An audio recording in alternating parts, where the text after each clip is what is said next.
Welcome to Basket and Barometer podcast, and as ever, I'm joined by my co-host, Dan Well. Hi, Di. Hi, Simon. How are you? Yeah, very, very good. Time of recording, we're just at the end of that mini heat wave, so as ever, something to talk about in terms of the weather. Too hot at the moment, but I'm sure it's been too cold as well, and everything like that. Well, it's always too something, isn't it? Too wet, too dry, too sunny, it is too cloudy. British talking point, the weather. Moving on to hopefully more positive things. We'll see. We're in April now, aren't we? So we are. It feels an eternity ago, but that was when Easter was. It was kind of spanned right at the end of the month and then the start of April, didn't it, I think? It was the first weekend in April, which was interesting because we didn't realise it at the time when we were commenting on March's results because they weren't great. But actually what it did do was bring some spending forward into March. And so that's impacted April. So, all the pre-Easter stuff where people went on holiday just before Easter and they were gearing up for Easter, a lot of that spending happened actually in March rather than in April itself. The most of April was post-Easter. So shall I dive straight in and talk about some numbers? Yep, let's do it. So starting with footfall into stores, courtesy of Sensormatic, not a great result at all. Overall, in terms of all types of channels, so that's high street, shopping centres, retail parks, footfall was down by nearly 11% year on year, 10.7% drop. But I think we do have to be careful. I'm always cautioning people about year on year numbers because, of course, if you've got a strong comparable for the year before, it went up the year before, it's very hard to match that in this current year. And that's exactly what happened with the footfall data and also the BRC retail sales data. So last April, and Easter was the second week of the month last year, footfall was up by 7.2%. And this year it's down by 10.7%. So it does lurch from peak to trough a bit. So some of that decline will be because of the strong comparable. Likewise, sales as measured by the BRC, so that's sales across their membership, dropped by 3% year on year. But again, April last year, they were up 7%, so strong comparable again. But that's the first negative result that the BRC have published since November 2024. So, it's showing that spending is soft. March actually spending was up 3.6% year on year. So it's clear that some spending was brought forward into March. Interestingly, spending in non-food spending in store, so that's taking out the online element of it, was 4% down. And this then segues into the Beauclair results, which is sales in the high streets and town centres, which is 4.9% down. So it's very, very similar result there. And actually, Beauclair reported last April and it was almost flat results, so it's 0.1% up. So, sales were down, people were cautious, but we know this.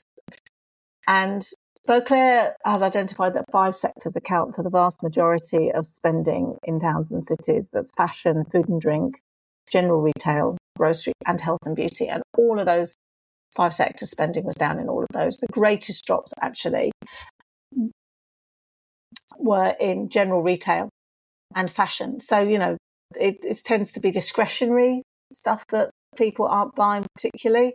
And why would they? Food and drink was down by 5.1. So people were clearly pulling back a little bit on spending out in bars and restaurants, as they would do, because inflation in food and drink or in catering outlets is still high, it's still over 4%. So that sort of takes us straight into inflation, really. So a pretty grim picture again, but as you say, like for likes are always tricky if your comparison was good, bad or indifferent. Yeah, let's touch on inflation and then we'll kind of broaden the picture slightly and just have a look at unemployment. Obviously, in the background overarching context of all this is there's clearly still a war on, which is having a massive impact on price of fuel and then all the other things that are related off that. So inflation, where did we stand? 2.8% in April, down from 3.3, which, some of that will be due to the price cap on fuel, electricity and gas, which is sitting just at 1.4%. Actually, fashion inflation, which is actually very low at the moment, and that's probably due to a lot of fashion retailers discounting, just 0.7%. In contrast, transport, which includes fuel, of course, and communication, both 4.5%.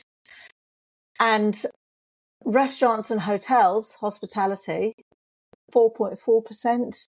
Restaurants and cafes, 4.5%. So you can see that, the price of going out to eat and drink and, have some leisure in town centres and elsewhere is getting more expensive. The prices are increasing much more than fashion, really. So that's putting a dampener on that type of spending. Is there a point when it breaks, though? So this is my naivety coming through, but I'll ask the question anyway because others are probably thinking it. Is there a point? So inflation, things keep going up, clearly. Is there a point when it just gets too expensive? When or how does that play through? Is that playing through when you're seeing the likes of Original Factory Shop, Claire's, some of the other high streets going either not being relevant or going out of business now, or does there come a point when it breaks? I think it varies. I mean, there are dynamics within each market are so different. So ultimately, there is a cap on the amount that any operator can charge customers because they simply won't come in the shop. But at the same time, if businesses if some businesses fail and there are fewer suppliers on the high street for us to buy goods, then those who are left are in a better position to charge more. Simple economics, really.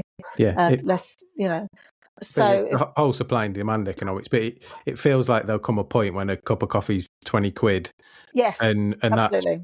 And is that just the way it will be, or is there a point when people say, right, we don't drink that anymore? I don't know. I'm just if you cast your mind forward 10 years, things historically, when you look back, felt cheap, and we just seem to be accelerating that almost. They did, and I think the operators will try and absorb as much as they can, because clearly if they keep putting their prices up and they're not joined by their competitors, they will look out of kilter. So they will try and keep their prices as careful as they can, but at the same time, particularly in hospitality, it requires volume as well. And if you're not getting the volume and it's perishable product, ultimately it's a very elastic demand. It needs to respond. So if honest, I don't know, and I don't think anyone does, but I think there is a bit about what the market will bear. Yeah. And I think all the operators will keep a very close eye on the impact of any price rise on their customer numbers, because if they start to dip, they'll hold back because they would rather keep customers coming through the door because they've got all their fixed costs they've got to cover, obviously. So it's a really interesting one because I suppose if you look at I suppose your question is will it top out? Yeah. Well, over the long term, I suppose no, because if you look at the last 50 years, it hasn't. It's just continued to go up. I know, and that I suppose that's my overriding point of will we ever be in a place where something gets cheaper? Don't know. I don't know. I think to some degree fashion has gotten cheaper because of the increased supply in the marketplace. We have fast fashion and that's brought the price down. And when I was young, we didn't have fast fashion. So fashion was inevitably more expensive. But we could be just in a point where that fast fashion will start to escalate in terms of cost as well. Yeah, interesting. And two other things that are kind of linked. So I suppose wage inflation and unemployment. Yeah. Yeah, so unemployment's now sitting at 5%, which is not a great number. And, we know that a lot of businesses are rationalising their workforce and looking at slimlining their operations and becoming more efficient using AI if they can. So that is impacting unemployment, particularly amongst younger people. And this is, we've talked about this in previous months. Unemployment's 5%, but unemployment amongst the youngest age group is 14%. And so it's very expensive to employ younger people. And that isn't really changing from month to month at all. It's staying quite stable. It might shift 0.1% and then come back up again. So it's moving around a lot. Last, December to February, it was 5%. It's now January to March, it's 5.1, but it was at 5.2, and earlier back in 2025, it was 5.4. So it's sitting there or thereabouts, but I'm not seeing any great decrease in unemployment. There isn't this lovely slow drop off as each month progresses because operational costs are so high, and we're at that point where it is expensive to employ young people.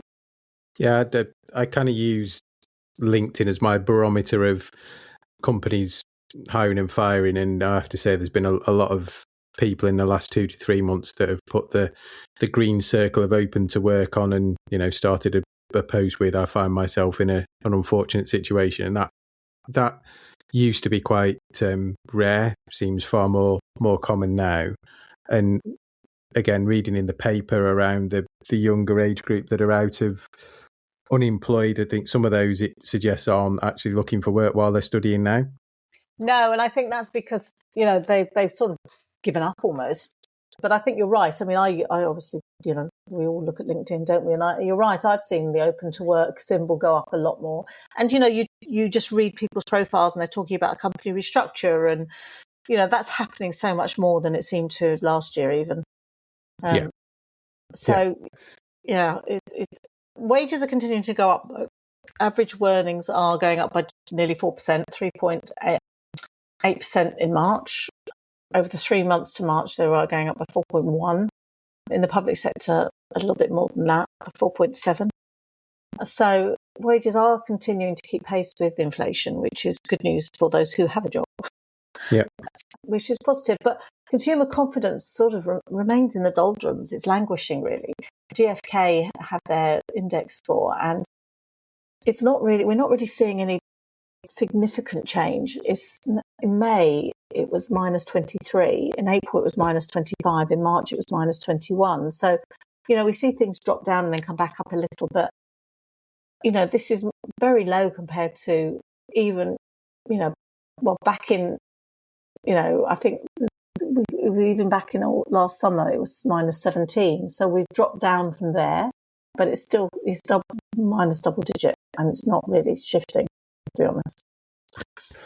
So I think we've talked about it before in terms of we've hoped that we'd speak more positively, but we seem to be in this circling pattern, don't we, of uncertainty.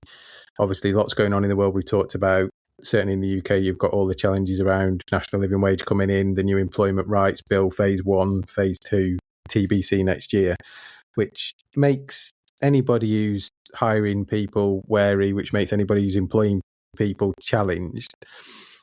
It feels like this is going to be the new normal. Was clearly the lockdown phrase. This is going to be the normal now for the foreseeable. World events, the war ending, government changes, leadership change, etc., they could potentially have a positive effect or an effect. Well, I think history has taught us that where there's uncertainty, there is caution, because it filters through from investment through to operations through to employment. No one knows what the future is likely to hold, so everyone just stops making decisions really and just waits, and that impacts everything. So company won't invest and therefore won't employ more people, would be very cautious about giving pay increases. So I think we're in a holding pattern, I think, and we will be for a little while.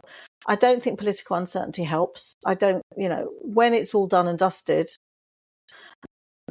I think that's a positive thing, but we've got at least a month or two till that happens. We'll see.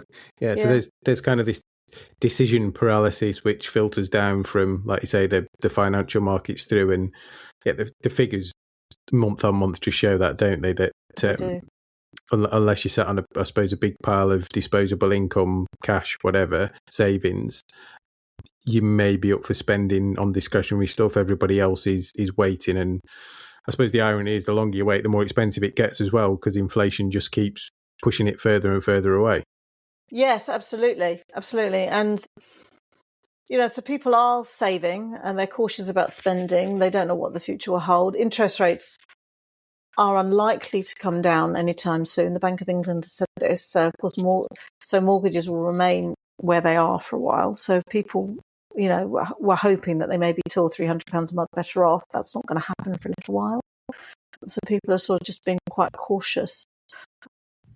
But having said that, holidays are still in demand. People are still going away. And I think, people are shifting their priorities away from things to experiences still. And where they have money, a lot of them will buy an experience rather than stuff. Yeah, no, I agree. Yeah, people valuing experience over material things seems to be the kind of way through, doesn't it? It does. Perfect. And hopefully that's a good thing for the hospitality industry, because people want to be together. Hopefully that will keep it going. Fingers crossed. So let's see if we make any progress next month. Yeah. So May will include the hot weather, got a couple of bank holidays, and go a bit more political unrest as well. So it'd be interesting to see the figures that pan out there. But we will pause there, and I will catch you next month. Thanks, Di. Thanks, Simon.